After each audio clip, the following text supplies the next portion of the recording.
A development boom in Sarasota has areas like the Rosemary district going through a transformation of sorts. But as that development continues, it's the end of the road for a structure that's been a big part of Sarasota's history.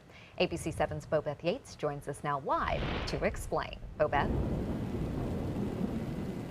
Scott and Haley, I'm in the historic Rosemary district, what was the first African-American settlement in Sarasota.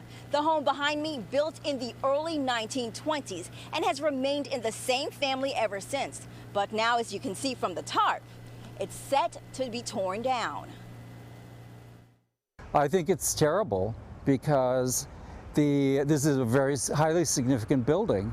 It's the sole remaining house in Overtown. The Overtown community is the original name for the Rosemary district, and in the time of segregation, it was where most African Americans lived. There was everything there. You had not only families there, you had a vibrancy of club life, you had cafes, restaurants, barbershops. While the community dates back to the early 1800s, Sarasota Mayor Willie Shaw remembers what things were like decades later when he was just a boy. Quite active. The Thomas is one of the oldest families in the area. Miss Rosina Thomas, who's still alive today, had her restaurant, and then there was the Thomas's Hotel. The city eventually deemed the area blighted, and many in the community were forced to migrate to what is now Newtown.